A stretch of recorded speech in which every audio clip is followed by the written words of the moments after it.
Hey, how you guys doing? This is Sergeant Be Safe, and I'm back in the office again. I know the brand new year has already started, and we're well into 2023. And guess what? It will soon be getting warm outside, and you'll be wanting to do outdoor activities. Be mindful of your surroundings and the company you keep. And if you have to go out by yourself, always keep a vigilant eye. I want you guys to remain safe. Here, I'll give you a scenario. This good citizen decided to take advantage of the warm weather and went for a jog. Look at this guy not paying attention, looking like a straight victim. And here comes treacherous Tony on the prowl. Fortunately, I have with me Captain Chaos and his K9 Kraken. This is your captain speaking. And we'll work together to apprehend treacherous Tony before he does something dangerous. Put him up, treacherous Tony. You're coming with me. All right, I give up. I won't do it again. Listen to Sergeant Be Safe. He gives the best safety tips. Hey, thank you very much. Take it from Captain Chaos and me. I'm Sergeant Be Safe. And that's your tip of the day to get you on your way.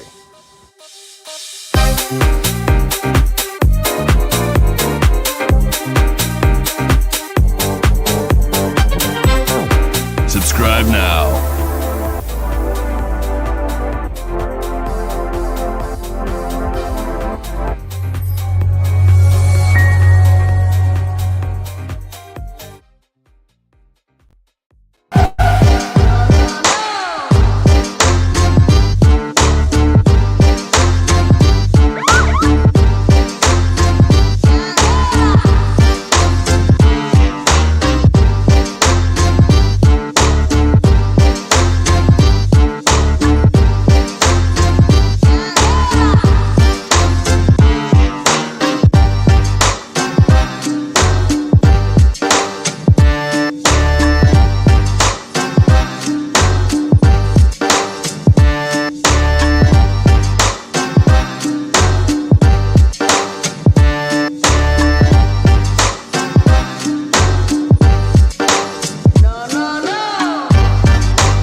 Let's go start the show.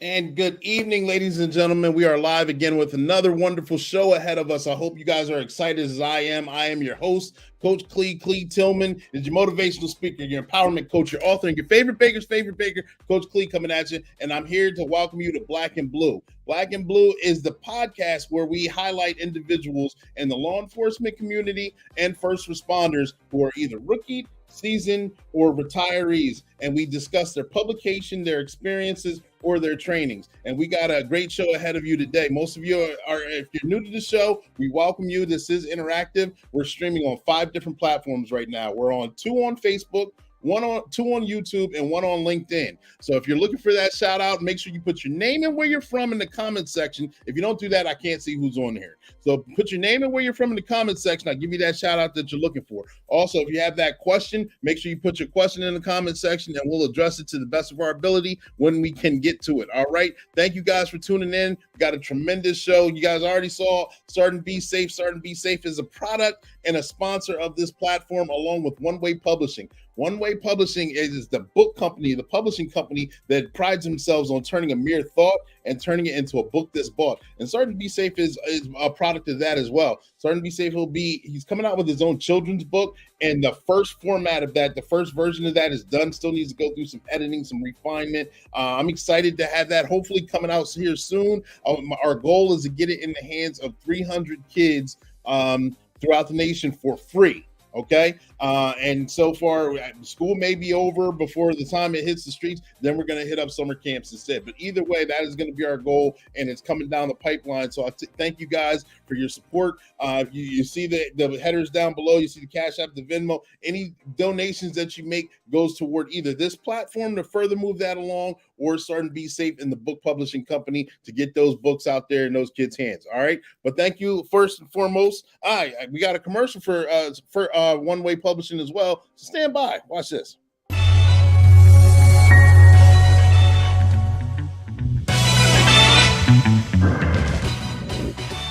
Welcome to One Way Publishing. I'm Sergeant Be Safe, and over there you see Captain Chaos with the K9 Kraken. One Way Publishing has great deals, so we're over here typing up our own books. Everyone has a story to tell, and who better to write the story of your life than you? Even if it's a fiction make-believe book, it can still get done. Here at One Way Publishing, they pride themselves on turning a mere thought into a book that's bought. So Kraken, what do you think about that? Just imagine going to the bookstore and seeing the book that you wrote on the shelves. And that's your tip of the day to get you on your way. Make sure you check out the website workwithclee.com.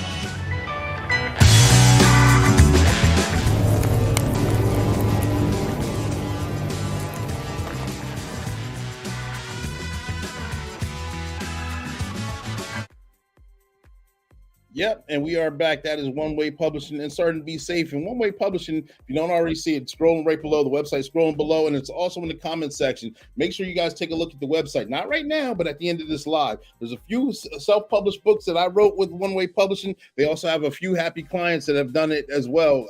Any kind of book that you're looking for, whether it's a fiction, nonfiction, instructional book, a cookbook, weight loss, any kind of topic that you can think of can get done. All right. And it's a lot of fun and it's very simple to use. All right. So we're going to get that done for you. I see Shayla's on here. Thank you for tuning in. Make sure you guys tag, like, and share, hit that like button on the way in and on the way out. We got a special guest behind the stage. Some of you may know him, others of you may not, but we're going to talk about his business, his accomplishments, his experience throughout the field of law enforcement and first responder. Other of you, if you pull his name up right here. You may not know Al Bello. Al Bello, ladies and gentlemen, boys and girls, he is the founder of Offset Training Company. He has a PhD. He's a PhD candidate. He has his master's degree from the University of Chicago. He's also a Marine vet with over 20 years of service, and he's in law enforcement as a trainer and also experienced. Ladies and gentlemen, boys and girls, I'm going to bring him to the stage. Al, are you there? Oh, you're muted. Can you hear me? There you go. Clee. How are you? Well, I'm wonderful. How are you? I'm doing well. Thanks for having me. You gave me a little grandiose of an intro there. I appreciate that. Thank you so much. You make it sound so much more important than it really is. But I appreciate it. Absolutely. In this job field, man, it is very important. I know this job can be a meat grinder, and I know you know that firsthand. So therefore, you deserve all the accolades and everything that comes with it.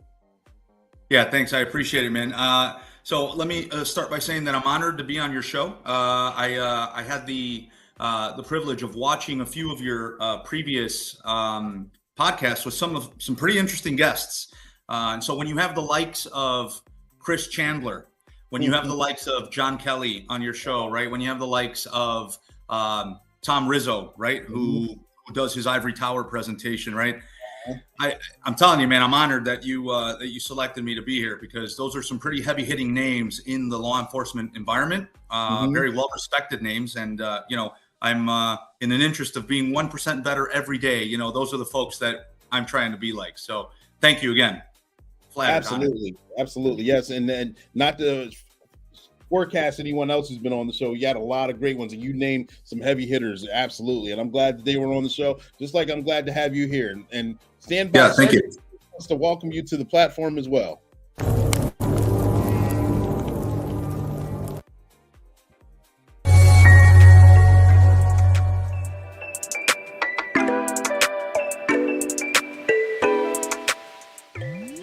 Hello, this is Sergeant Be Safe, and I want to welcome all you viewers and our very special guest to Black and Blue. So get your questions ready and enjoy the show.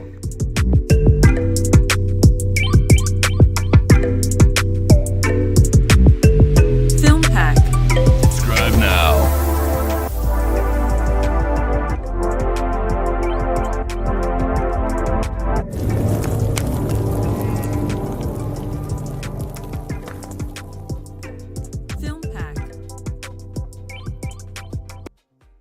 Yeah, Sergeant Be Safe has to get his 2 cents in every now and then. Sometimes I think he's he thinks he's the co-host or the host of the show. But, right. He's kind of funny. He's a cartoon cop that makes things happen. But Al, I want to learn a little bit more about you. Can you tell us a little bit about yourself, please?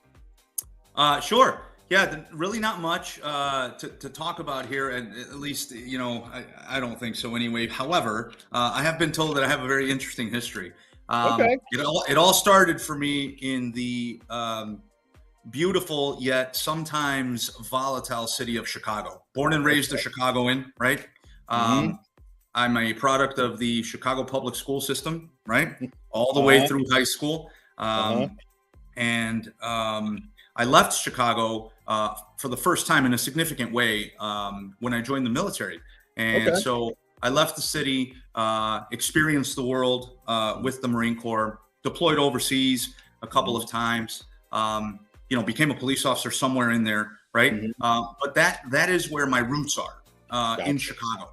And so very familiar with the inner city, very familiar with the dynamics of safety and all of those things that come with being a Chicago resident. And I got to tell you, man, it's disheartening to see where we are today versus where we were 10 years ago, 15 years ago, 20 years ago, even. Things have not looked this bad in quite some time, right? But as history would have it, all of these things ebb and flow, and there's always a light at the end of the tunnel, right? And eventually, something will change. Right. And hopefully it changes for the better. It has to. Correct. Yeah. So, yes, absolutely. Being a Chicago native and being I see Greg's on. Thank you for tuning in.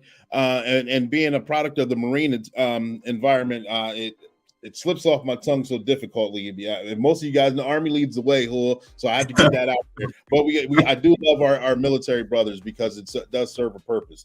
And when you enlisted in the Marines, did you enlist right out of high school? Yeah, so I did what so many service members do, right? They graduate high school, you take a year to figure yourself out a little bit, right? I want to try a job. I want to try the community college in the area. I want to try living life for a year before I devote myself to something else. So no, I didn't join right out of high school, but I was there shortly thereafter. I took a little hiatus from doing anything really, right? Just in all of my wisdom as an 18-year-old, and said, okay, I'll take 6 months to myself. And then, I jumped right into it. Gotcha. I totally understand. I did the exact opposite though.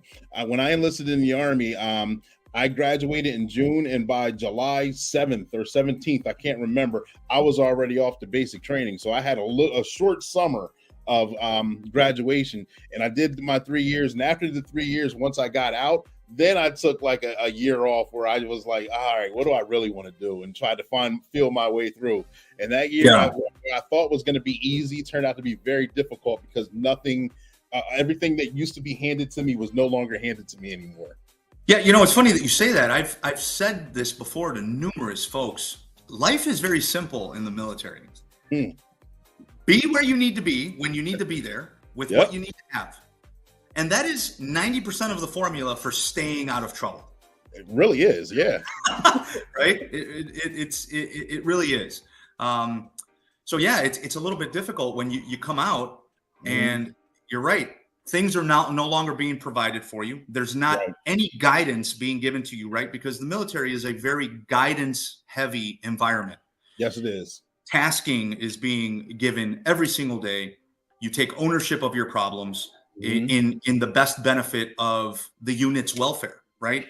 And in that sense, you're a part of a whole. But once you leave, you're kind of on your own, man, and you need to figure it out. And hence the importance of transition training for guys leaving the service, coming back out to civilian environments, right? Exactly. So yeah, I can totally understand where you're going with that.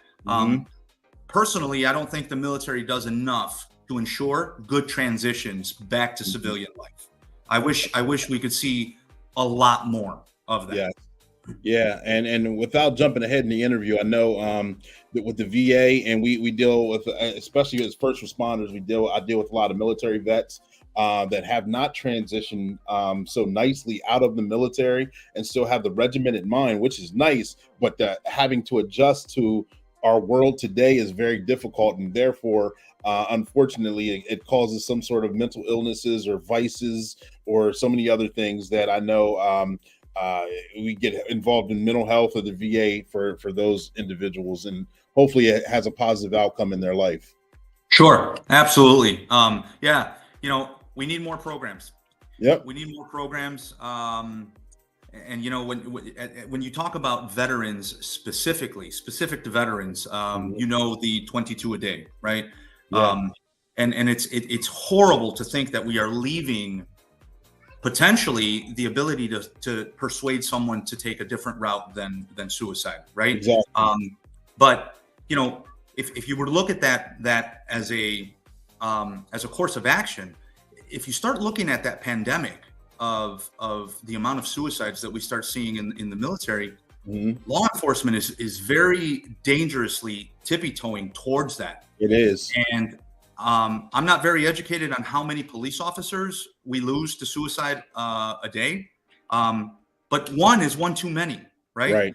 I don't know the number, but I do know at least this year already, and in years past, let's just say the past 3 years, we've lost more to self-deletions than we've actually lost in the line of duty. And that's horrible, because how many of those could have been saved with a simple phone call, right? Like just something as simple as hey, kind of noticed you were off your kilt today. Let's go talk. Or what can I do for you? Or, hey, I'm not taking no for an answer. I'm coming over. Right? And so veterans have one of 50 different routes to take whenever they're feeling that things might be going that way. And law enforcement, I know that there are a lot of different platforms for cops to reach out. But our work is not done in that field, not by any means. Right. We've got a comment out there from Shayla Thompson. The organization I work for has a wonderful program to assist veterans in transitioning back into the regular workforce. There's such a great need. Absolutely. Thank you. Yeah, there really is. There really is. So we're going to jump back in, kind of backtrack a little bit. What gave you the burning desire to actually want to serve the country, be in law enforcement, and be a first responder originally? Well, I'm second generation service member. My dad was an Army veteran. He was a Vietnam era soldier. And so jabbing you right back, because my dad was in the Army, I had to outdo him so that I had something to talk smack about at Thanksgiving dinner. So I told him, Dad, I'm joining the Marine Corps. So you have a big lump there, like, nope. Right. So having been second generation, I kind of grew up with the stories that my dad would never tell, if you know what I mean. Yes, but I understood that there was a structure, and there was something about his time in the service, even though he didn't talk about it much, that intrigued me. And so having gone and experienced it firsthand, I fell in love with the environment so much that I ended up doing 21 years. Right. Nice.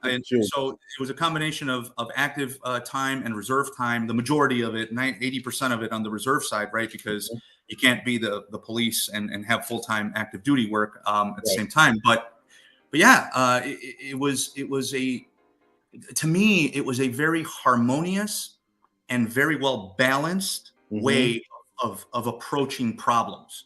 Now, I'm not saying that the people in the military are balanced and harmonious. What I'm saying is that the way that they train you Yeah. how to look at issues and how to adapt and be flexible, you will not find anywhere else in the world. You're right. You're right. And the last guest I had on, Glenn Topping, he believed that everyone should go through some sort of military kind of basic training sometime out of school, if it is a full enlistment or just the idea, because the discipline is very much needed. It's necessary. Yeah. And as much as I did not like it at the time, I love it now. And it helped forge who I am personally on certain aspects. And I know the discipline is needed, physical fitness. And like you said, it's very easy. You show up when you're supposed to, you listen and do what you're told with all your equipment, and you're doing, if that's 90% of it. And the job itself isn't a difficult job most times. The camaraderie, the friends today, I've got friends for life that I've gone through basic training with, the airborne school, AIT, so many different things. You don't lose touch with those guys, and it makes it a nice friend for life. Yeah, and in the words of one of my old gunnies, you make friends for life in the service, right? Yep. And some guys that you don't talk to for 18, 20 years, man, and all of a sudden they come back into your life. And I experienced this not too long ago, about 6 months ago, a guy that I had not seen in 17 years. Wow. I found him on LinkedIn. And the next thing you know, he lives right down the street from me. He comes over, and it's like we never lost touch. Yeah. We picked up right where we left off 17 years ago, if you can believe that. Yes, I can. What are the odds, though? Right around the corner. That's a good thing. Yeah. So yeah, friends for life. Definitely friends for life in the service. Gotcha.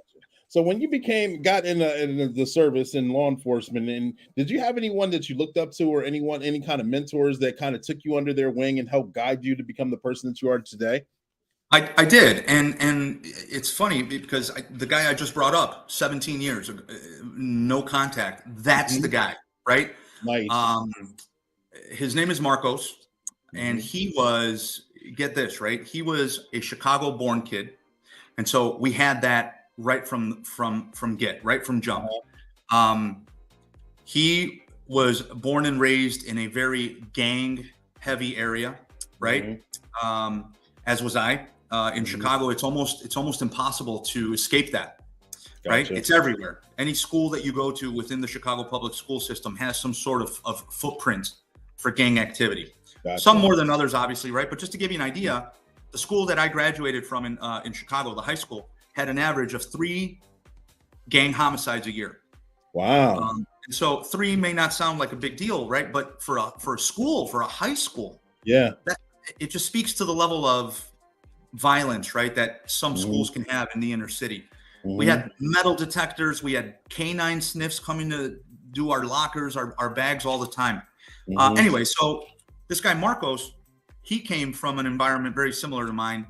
He came from Chicago, so we had that in common. He was a fighter, man. He was an MMA guy. He got into MMA long before MMA was cool.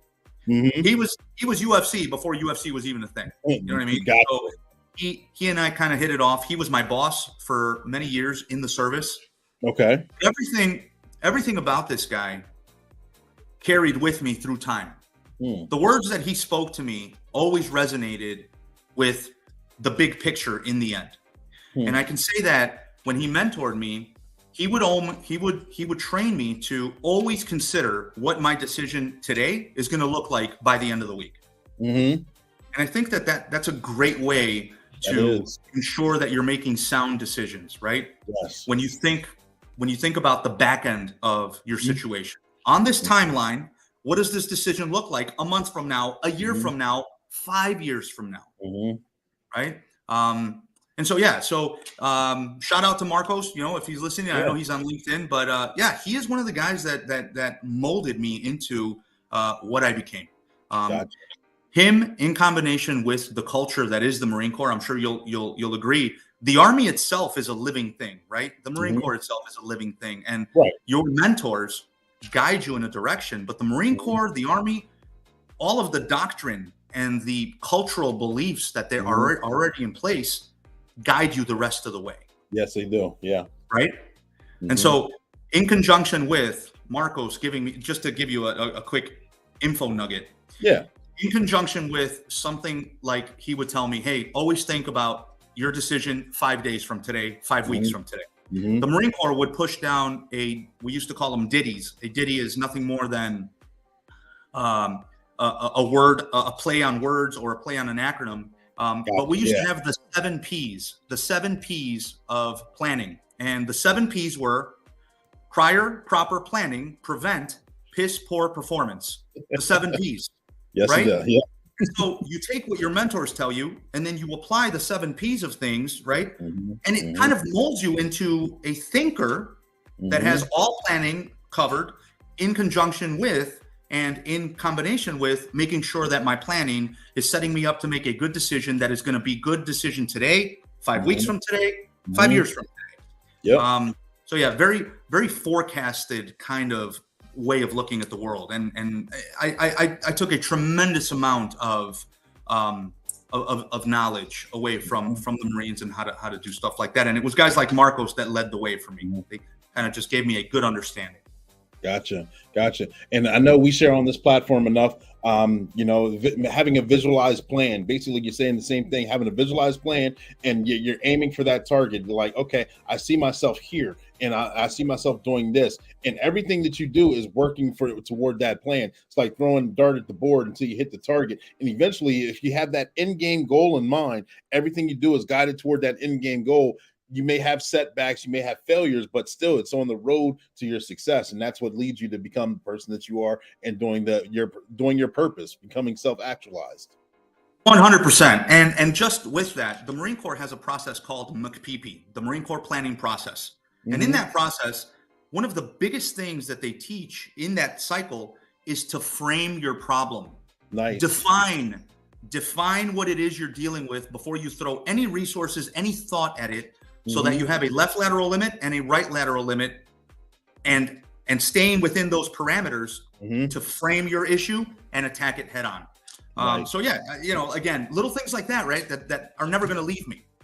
And so it's all good stuff to carry with you into the future. Absolutely. And we're going to shift gears a little bit before we start talking about Offset, the company that you founded. Can you share some of your experiences while working in law enforcement? Some good, some bad, some neutral. Just to kind of give those guys who aren't in law enforcement that are maybe watching the show right now or watching the replay, and they're interested in what the kinds of things we do. Just a little forecasting on what some of the things that you've done. Yeah, sure. I'll start with the good, right? For those of you that are listening out there that are considering coming into law enforcement, might be on the fence because of the current climate, right? It's not a very popular time to be the police right now, as we all know, right? There's a light at the end of the tunnel. There's a light at the end of the tunnel. And I want all of you who are considering joining law enforcement to ask yourselves this simple question. Where would we be without the guys that keep order, right? And so this job, as unpopular as it might be right now, is still a very, very necessary societal entity, right? All it takes is for you to become a police officer, right? And know when you made the difference in the one person's life. Nice. And you will have the validation that you needed and the reaffirmation that you needed when you were second guessing making the decision. When you change that single person's life with a thing that you said, a thing that you did, or something that you put into motion for a person who was in distress, the entire way that you look at the world changes. Yes, it does. Because now there is someone there who benefited directly from your decision making, right? Yep. And those are the moments that you can truly take with you and say, this is why I joined, right? This is why I joined.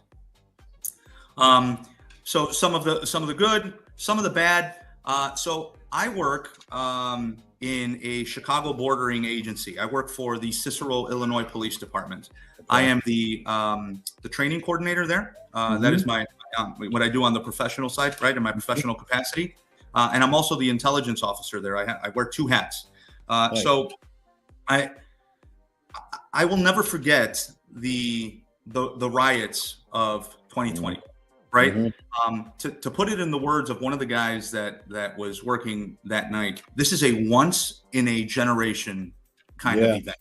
Yep. And for those of you that are working or were working in metropolitan areas for May, June of 2020, you all shared similar concerns, right? Mm-hmm.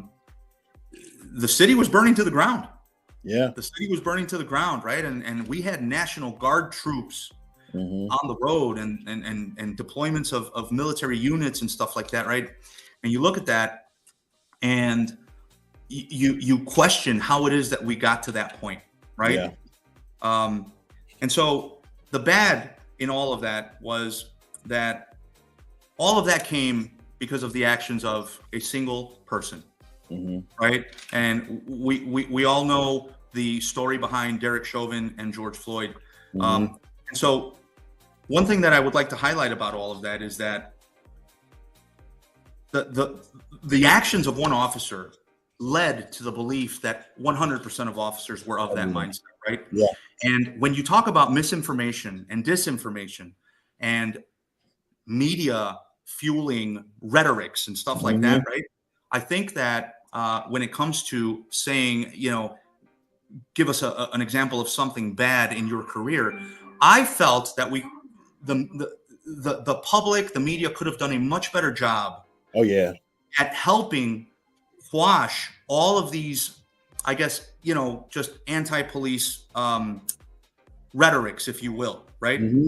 Was there reason for outrage? 100%. And I don't know a single cop in the world that agreed with what happened in Minneapolis that day, right? So, but it just goes to show how quickly the actions of one person can affect what ended up being the whole world. The entire world was affected by the actions of one person, right? And something incredibly good that came out of that was that you really got to see solidarity of police departments, right? You got to see unit cohesion, as unfortunate as it was, due to necessity more than anything. But man, talk about keeping the line, right? And talk about holding strong in the face of adversity. So as even though it was a police action that led to that, I think that coming out on the other end of the riots in 2020 was one of the law enforcement community's resilient moments of 2020, if you will, right? Yes. And then lastly, your third question was, and then some of the some good, some bad, and something neutral, maybe. Some neutral, right? So I can tell you that since I've been in the training environment at my PD, when I first got on the job, there were lines around the building when you got to pick up an application to apply for the police. Yes, there were. And now, and so when back then, you would have hiring lists of about 200 people that they would call from to get to the academy, right? And we have 200 candidates for a list that's going to last 3 years. We are having a hard time finding 10 people for these lists now. Holy cow. Yeah, I know. Talk about a change in the desire to be a part of this community, right? And so to highlight something, I would just like to double back to something that I said earlier, right?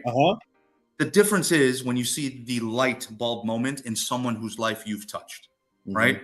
And for so many people that have, I guess, decided to not consider law enforcement as a career path, there is no more honorable a profession, right, than to helping your fellow man.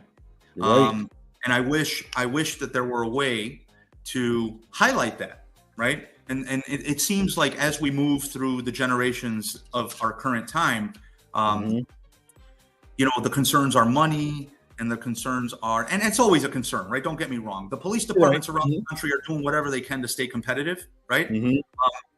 But it's bigger than that. Nobody ever became a multimillionaire being the police, right? And we've said it before. Nobody joined the job to get rich, right?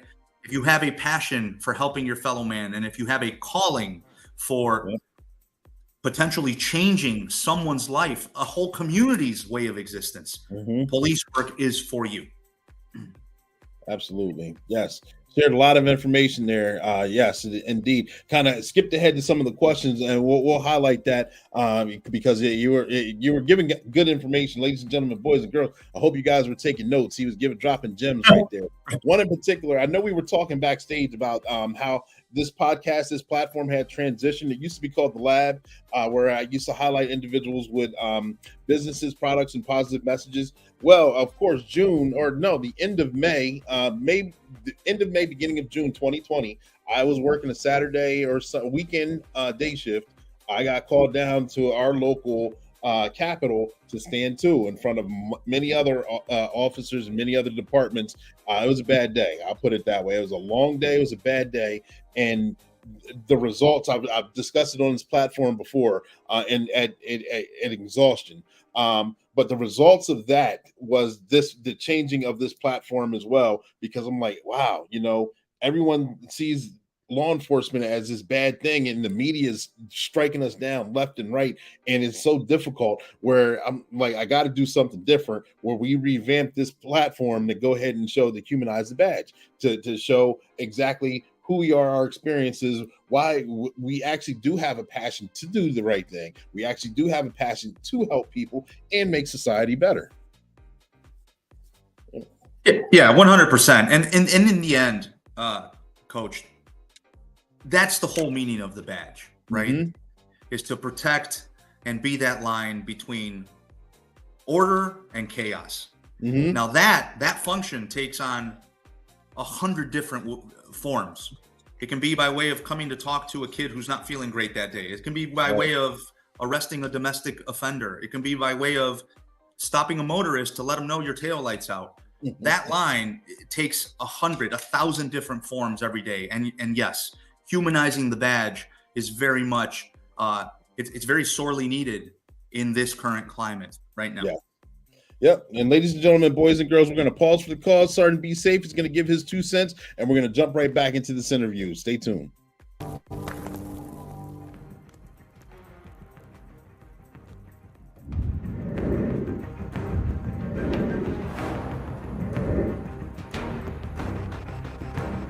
I'm over here counting my stash. Cooper, get out of here. Last time you got me in trouble with Be Safe. This is a good spot to sell my drugs. Sergeant, be safe. We just got a call for suspicious activity. Copy that, dispatch. Captain Chaos and his K9 Kraken along with me are just now arriving on the scene. We'll stop and check it out. 10-4, Sergeant, be safe. Oh no, cops! I'm out of here. Release the Kraken.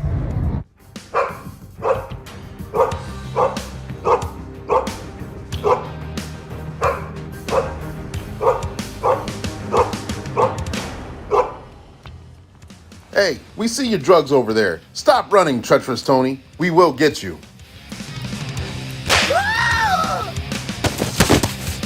All right. I give up. I won't do it again. Yeah, you say that all the time. I'm sick of going to jail. Illegal drugs are a bad decision. Just ask treacherous Tony. This isn't a good view. Take it from me, Sergeant Be Safe. I want you to make good decisions. And that's your tip of the day to get you on your way.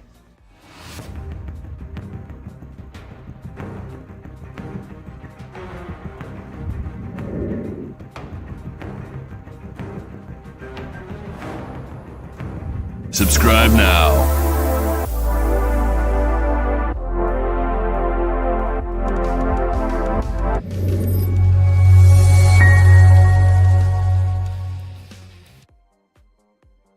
And there you guys have it. You saw Sergeant Be Safe and Captain Chaos save the day again from treacherous Tony and delivering those bad narcotics. But we're jumping right back into this interview. We're having a great interview with Bello on here. Thank you guys, ladies and gentlemen, for tuning in. We're going to continue on. Al, thank you for making yourself available. I can't say it enough. Can you tell us about your company? How did you find your company, Offset, the police training itself?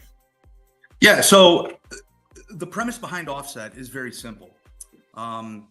We are here to set conditions for your success.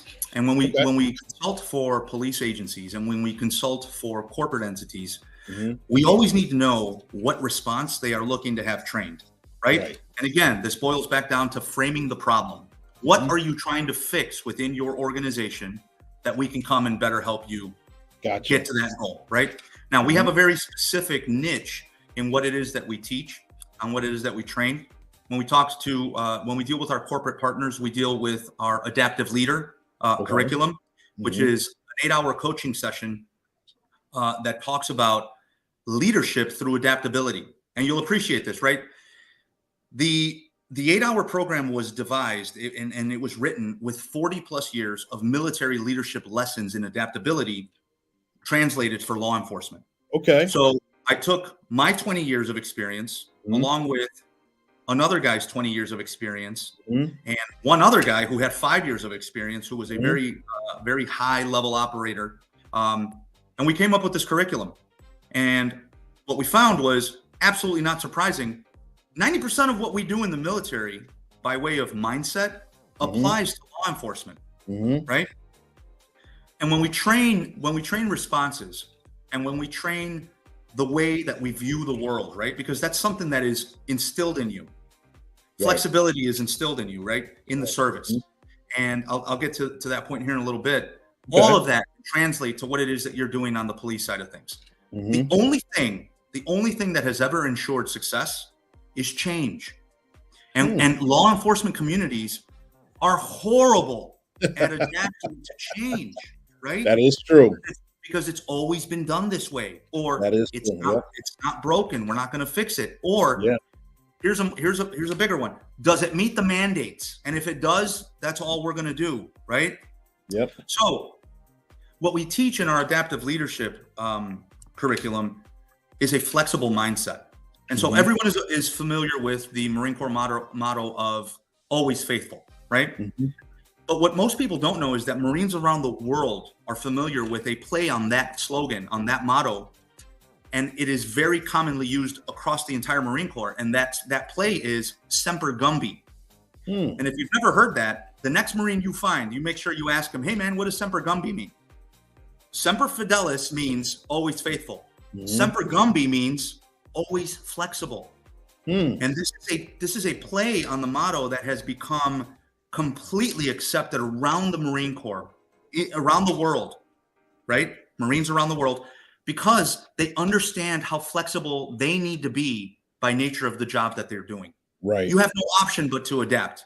Right. You have no option but to be flexible. Right. Otherwise, your environment is going to change around you and you are going to be left behind. And that right there is the premise that we teach to law enforcement leaders around the country. Do not let your world change around you and get left behind. Here are a couple of frameworks that you can use to look at the world in an adaptive, flexible way. And we train across, the United States, multiple states around the country. And what happens is that 9 out of 10 times we will be approached by a deputy chief or a chief after the training session, and they'll be like, we want you to come to RPD and train our entire administrative staff in this, right? And that's how we start spreading the word of adaptive leader. And we start spreading the frameworks of don't get locked into looking at the world this way. We promote the fact that leadership is a network, not a hierarchy. And when you and your staff can take ownership of a problem and collectively, collaboratively come up with a response, then everyone owns the unit mission. Right. And it's not just the head of a division giving tasks, because at that point, all you're doing is delegating tasks. But when you delegate responsibility, they own that problem right there with you, right? Absolutely. So what we do is we set conditions for departments to have this sort of success. We have found that there are very niched areas of police training that never receive a lot of attention. Our second biggest focus is in report writing, right?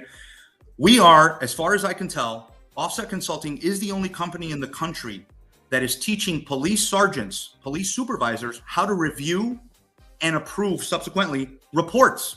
Right. The assumption is that once you get promoted to sergeant, you're going to know what a good report looks like. And that could not be farther from the truth, Clee, because If you were a bad report writer as a patrolman, Yes. just getting by writing minimum standard reports, just barely meeting the basic standard, or if you were a detective who didn't have a lot of good report writing skills, once you get promoted, you're just going to be a bad report approver. Exactly. And I have talked to sergeants and captains and corporals in the hundreds, and no one can tell me that they have received any sort of formal training in how to review police reports. And this is horrible. Here's why. Police reports are the one thing that will be completely dissected in court by the defense attorneys, the state's attorneys, by the judges. And police reports are what will be used to get you sued, fired, right? Or if you work in an environment that is very anti-police, sometimes even charged, arrested, indicted, and charged, right? We're seeing more of that in the police environment. Yes, and we so are. we pride ourselves in being the only company that has a dedicated Idlist nationally certified approved program to certify police supervisors who approve reports for their agency with a system that guarantees complete reports. We call it the gap-free narrative. And they take this system and it changes the way they look at reports for the rest of their careers, Clee. So those are the two focuses that we have right now. Those are our two flagship courses, and we are having trouble keeping up with the demand because of how much need there is for leadership training. And more importantly, again, in an effort to minimize liability for your sergeants, your patrolmen, your detectives, your agency as a whole, so many agencies have come up with the need for, oh my God, you're training sergeants how to approve this? Yes, please come and train our people. Yes, absolutely. I know you hit on two things. Leadership is very important, and delegating instead of you see those memes where you have a true leader is standing behind the crowd with a whip, and you see another meme where the leaders in the grind, they're pushing this the buggy along all together. And I mean, true leadership and being trained on leadership is very important, especially in this job field. And then, like, you caught my attention when you sent the bio on report writing itself. I'm like, man, that long story. When I first became a cop originally, I became a cop because I didn't want to have to. I wanted all the action. I didn't want to have to write book reports every single day. I didn't want to have to do big paperwork. So I did not know at that time, and I learned and had to grow through it.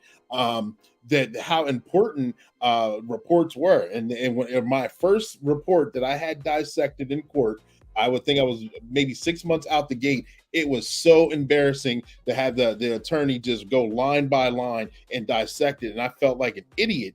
I'm like, wow, I missed this. Wow, I know this. However, that wasn't there. Like, if it's not in the report, it didn't happen. You learn a good lesson there. And so for us to go through and not actually be trained officially, except for the short remaining time that we had in the academy, is a big deal. And when I saw that, I was like, wow, that's necessary. Yeah, Clee, let me ask you two questions. And I'm going to ask you the two questions that we open all of our report writing classes with. Okay? Yep. Police report writing and college report writing are two separate things. They are. When you write a paper for school, who is your audience? The professor, the teacher. A professor, one person. And if you're entering a thesis kind of environment, or if you're entering a dissertation environment, then you have a panel of people. Maybe at the most 5. Right. But when you write a police report, that one document, that narrative that you generate has to paint a picture and convince 12 people in a jury box that may have only a high school diploma, all the way through a judge that has a law degree and has been practicing law for years. Right. Your document needs to have an effect on that disparity of people, right? Yes. Second question I'll ask you, and this is where supervisors around the country really just get blown away. You don't need to get into where you work, but how many years have you been on the job? 15 years officially. Okay. In those 15 years, how many times have you gone to defensive tactics training or use of force training? Just give me the ballpark. 30 or more, twice a year, let's just say. Awesome. 30 or more. In those same 15 years, how many times have you put that training to use on the street in that you've had to use force or defensive tactics techniques over 15 years? How many times have you had to use force on the street? Give me Very a ballpark. minimally. Let's just say average one per year. One per year. So 15 years, you've been trained 30 times and you've used it 15 times. Right? Now, Right. shift over to report writing. In the same 15 years, how many times have you been to report writing training? What they gave us in the academy, I think that was about it. Once. And that is the answer we get around the country. Now, in the same 15 years, Clee, how many times have you written a report or approved a report? Wow. Written a report every single shift, approved. Thousands. Yes. Thousands. Yes. Thousands, right? And there are some agencies that have supervisors that are working in very call volume heavy places. They are in the tens of thousands and they receive no training. No training. We have agencies around the country that spend a lot of money. They devote time, resources, manpower, money to the high profile, the sexy training topics, CIT, mental health, rescue task force, rapid deployment, taser, use of force, de-escalation. And then we lose those cases in court because of poor reports. We knock it out of the park in those environments, but then we lose the cases because of bad report writing, right? And so think about that. You are doing report writing connected things at least once a shift. And everything evolves. Reports evolve. 15 years ago, there was no such thing as Snapchat crime. 15 years ago, there was no such thing as Facebook drug dealing. Or maybe there was, but it wasn't as big as it is now, right? 15 years ago, there was nothing going on by way of criminal activity on TikTok.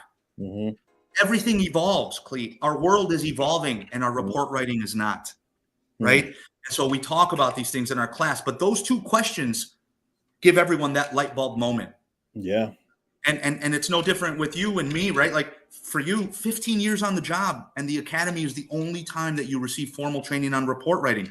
That just gives you an understanding and an example of how our focus is not right place as a law enforcement community, right? So I hope I've highlighted the importance of why we tackle these problems. Yes, you did. And the importance of it exponentially, yes. We got a comment on the floor right here from Nathan Ramos. Same issues in Canada. On a 2-day course this week for effective writing, they spoke on these same concerns. Absolutely. Yeah. And so, again, I have not found another company in the U.S. that teaches sergeants or above a process on how to approve reports. I haven't looked at Canada, but our and thank you, Cleve, for this, right? But our website is scrolling at the bottom of the screen. Reach out to us with an email, Canada officer. We're happy to come up that way and train the same thing, right? It's all based in English, so we can habla the language, right? So it wouldn't be a break there. Absolutely. Yep. And I was just about to ask that for contact information. Yes, it's in the website below scrolling, and it's also in the comment section. So make sure you guys check that out. If they wanted to reach out and contact you, is that the best way to reach out and contact via the website here? Yeah. So at the bottom of our website, at the footer, you will have an email, but it's info@offsetconsulting.us. Okay. info@offsetconsulting.us. Perfect. Yeah. Again, valuable information, valuable training right there. You couldn't have said it even better. We learned so much with firearms. We learned so much with using our baton. We learned so much on how the proper way to cuff someone. We learned so much on how to stand if you're you in the buddy system, making the triangle. Yeah. Thing and interview stances and watching your six and making sure you're ready for the airstrike that's coming above and so many different things. Right. But the report writing itself is a big deal. And not to throw shade at anyone or anything, you see it often. Newer officers that are kind of skimping on the reports, and you're going to you need this, you need to put this in here, and they're like, I will remember this. How can I forget this because I lived through it? I'm like, this isn't about you. This is right. 6 years down the road when this goes through litigation and you totally forgot this happened. It's a reminder to you. Not only that, it's a public record. So when you're taken out of it, everyone else needs to see this through the eyes of you and understand why you did what you did without having to come to you for whatever reason. Yeah, and Clay, it's great that you brought that up. Our program, our gap-free narrative program, is PhD developed. We actually put science into the way that we develop the program. 99% of report writing classes out there right now teach format. They teach proper sentence structure. They teach proper articulation. They teach, make sure your sentence is not run-in. And here's how you want to use the verbiage to describe this kind of crime, right? Well, before we put all of our programs together, we did surveys.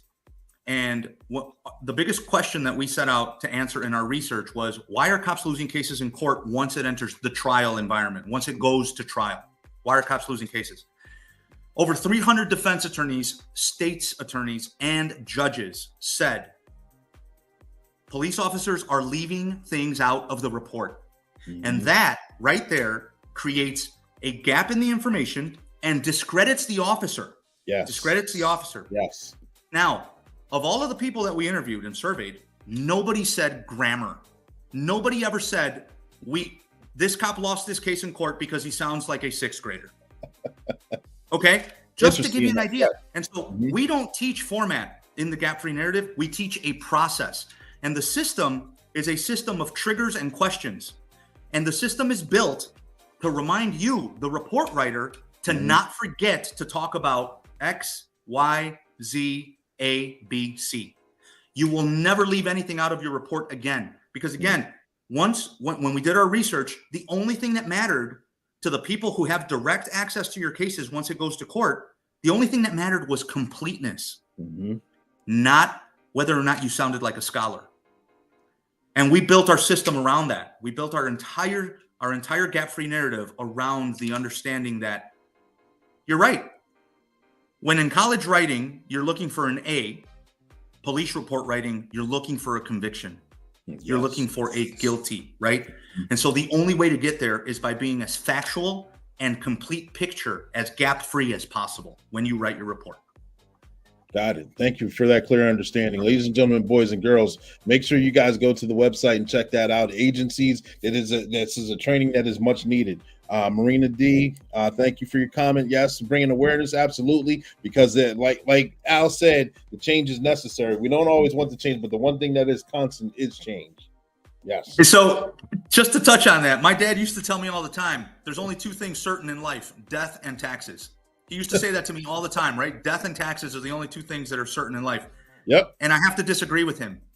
Death, taxes, and change are the things that are certain in life. Those three things you cannot escape, right? No. Change is constant. Yeah. And for us as law enforcement personnel, as law enforcement leaders, we need to understand that we cannot live in a set pattern, in a set way, in a set habit for too long. Right. When you put the military and the law enforcement community side by side, we've said it already. Life is extremely simple in the military. The laws don't change. The rules don't change too often on the military side. Stay alive, stay alive, stay alive. That's it, right? Yep. But on the police side of things, the rules, our laws, they change every year. Yes, they do. And we make an argument that we need to have a much higher level of adaptability in law enforcement than we will ever need on the military side of things. Just by virtue of operating in an environment that is always changing. Right. It's always changing for cops. The laws are changing. The bad guys are changing. Bad guy tactics are changing. Right. And so it is more necessary on the law enforcement side of things, right, than on the military side of things, in our opinion. The best police departments around the world are those that are progressive and adapting to the world 100% of the time. We talk about this in our class. Right now, there is a recruiting crisis around the country. Yes. It's no secret. Everybody's talking about it, right? I was just about to jump. That was going to be my very next question. Well, let me ask you this. How many agencies are taking a new approach to recruiting? I see throughout the nation, it's, in my personal opinion, it's very few. It's very few. It looks very standard from 20, 25 years ago to, let's just say, approximate the mid-90s. Yeah, and so police departments around the country are still doing things the way that they used to do. They're putting out the announcement. They want people to come and get the application. We're living in a millennial and a Generation Z world now. Yes, we are. If you cannot put a police application on TikTok you're going to get left behind. Mhm. Where is all of our future generations? Where are they looking? Where are they spending their time? Right. Mhm. And that's where police leaders need to start being flexible. Right. What used to work 10 years ago, I don't know that it's going to work anymore. And we need Right. to start thinking about the digital world on how to Mhm. reach the new generations of police officers. Absolutely. And that requires adaptability. It requires a flexible mindset. It requires semper gumby. Putting it all together. Absolutely. Yeah.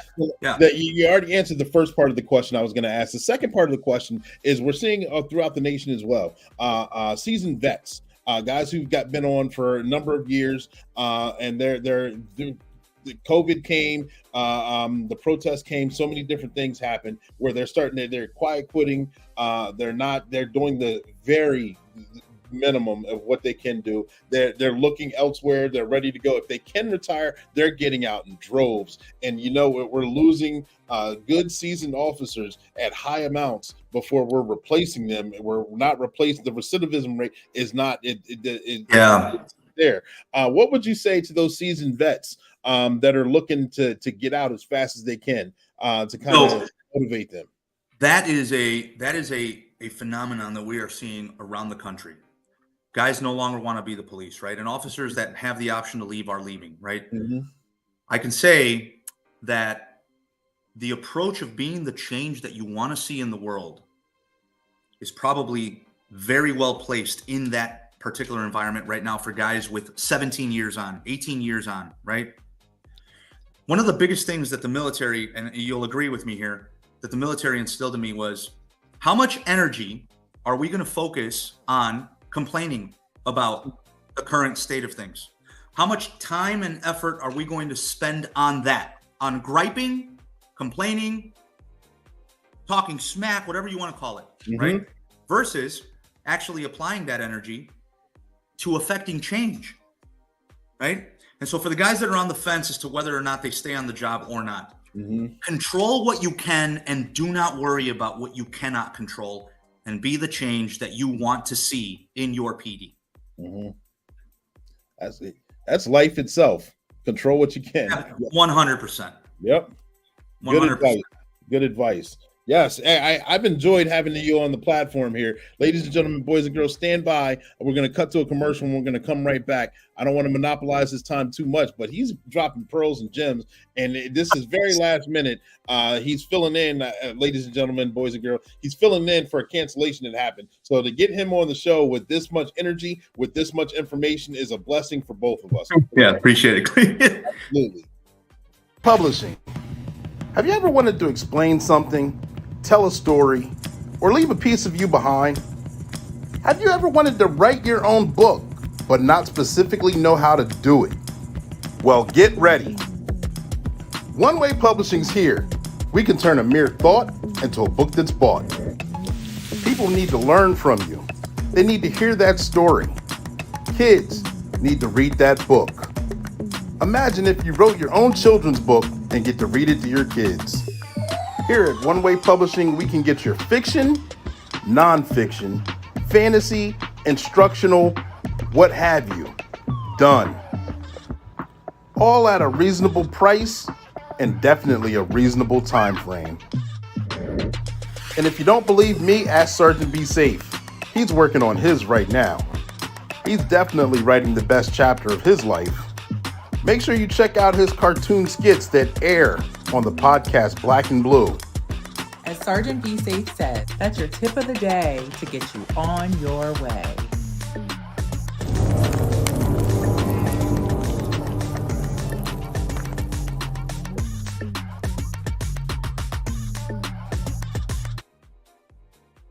And we are back, ladies and gentlemen, boys and girls. Thank you guys for tuning in. We've had a tremendous talk. We talked about his company Offset. We talked about report writing. We talked about leadership. Talked about the military. Got a little background information of our guest here, Al. Al, thank you for making yourself available. Through the course of conversation, I may have forgot to ask some questions, or I may have jogged your memory itself and some things that you may have wanted to highlight or touch on. Is there anything else that you want to share with us while we're on this stream right now? Well, you know what, Cleet, let me just start by saying that I'm grateful for the opportunity to come and have this discussion with you, man. It's been enlightening for me as well. And anytime we can do anything to bring one statement that might change the way someone looks at the world for better, I'm happy to join, right? Yes. And so I'll tell you just really quick what we have in the pipeline for Offset Consulting, for Offset Police Training. So we have 2 new programs that are going to launch in June. The first one is trademarked as Activate. And that is where we are coming and putting agencies' critical incident mobilization plans to the test. We will come to a police agency and we will select a location at random within their municipality and give them a random critical incident type. So it could be anything from a tanker flipped over with some hazardous stuff in it. It could be a small aircraft crash. It could be a burning building with casualties. It could be an active shooter. And then we create the incident. We show up with the maps, lay them out, and you put your critical incident mobilization plans to the test as an agency. And based on the outcomes of these sand table discussions, these tabletop exercises, the agencies can then shift their plans to better suit a real incident.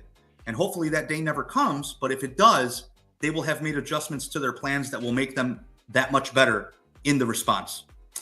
The second flagship, or the second course that we have coming out in June, is trademarked Contact. And that is where we focus on the long forgotten exterior addressing of an active shooter event. 99% of active shooter training around the country is taking the focus to schools, warehouses, indoor environments. And so Contact focuses on the outdoor engagements of it.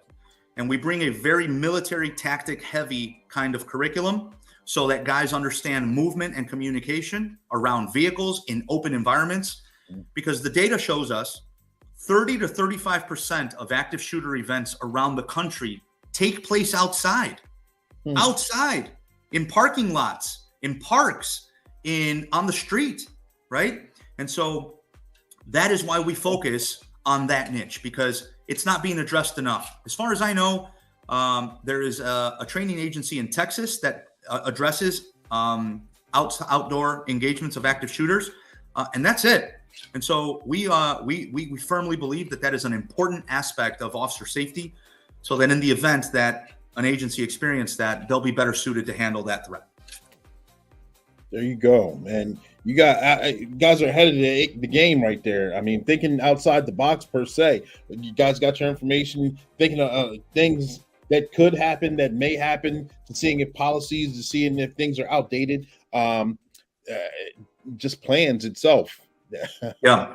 You got me sitting here thinking, if an airline, and we have an airport nearby here, if an airline, God forbid, knock on wood, but something bad would happen and it goes down, that's a lot of moving pieces to have to get figured out in a relative small amount of time to get it is proper safety. So yes, you got me thinking. Yeah, no, and these are all great programs. We've started with certification of our programs in the state of Illinois. Several of them are nationally certified by IDALIST, the International Association of Directors of Law Enforcement Training. So any state that is post based can take advantage of these trainings, as they are certified on a national level already. Gotcha. So we're just waiting to launch these officially, get the instructors ready and all of that stuff. But yeah, that's coming down the pipeline in June. Nice, man. I'm looking to watch you guys flourish, man. I appreciate everything you're doing, and I appreciate you coming on tonight as well. Yeah, thanks for having me. It's been a real pleasure. Yes. Ladies and gentlemen, boys and girls, make sure you guys, before you leave, totally get off the platform, make sure you check his website out. Make sure you share it amongst your peers and your family and friends as well. Other agencies involved. There's got to be something in there for each and every person they can take a gem from. Mainly agencies. Take a look at your policies, your procedures, things like that. See if you can apply this offset to things that we're moving forward to be the change that's going to absolutely come down the pipeline, as you're saying. Yeah. Ladies and gentlemen, boys and girls, this is Black and Blue. This is the platform where we go live weekly at 7 p.m. Eastern Standard Time, and we highlight individuals who are in law enforcement or first responders. We highlight their trainings, we highlight their publications, we highlight their experiences too. Our goal is to humanize the badge. So if you're looking to get in law enforcement, this is your place to be. If you're just curious to see what law enforcement does and how we interact, this is your place to be. If you've already been in law enforcement and you've gotten out of it and you have stories to share or experiences to tell, or you just want to glean and hear everyone else what their experiences are, this is your place to be. And this is a great place. Make sure you guys tag, like, and share. We're on 5 different platforms. We got a special guest coming in next week. I want to tell you who they are, but I can't tell you. You guys got to tune in and see. So make sure you guys check us out. We'll be going live next week as well. Thank you guys for tuning in. This is Coach Clee. This is our guest, Bello, and we're going to be signing off 10-4, over and out. Have a good night.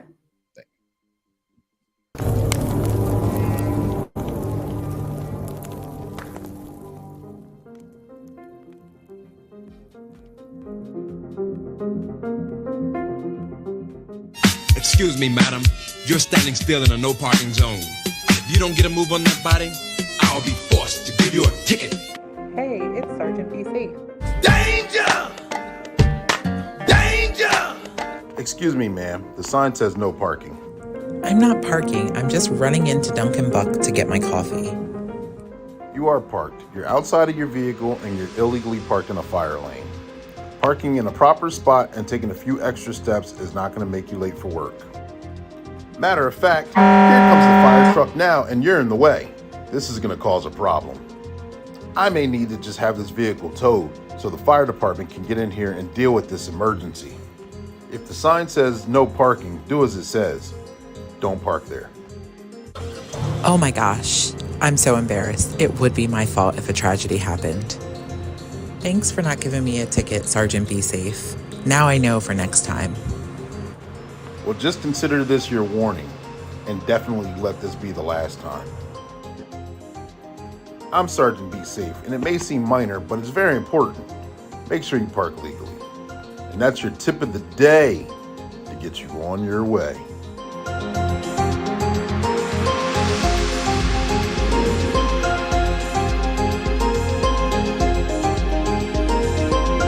Subscribe now.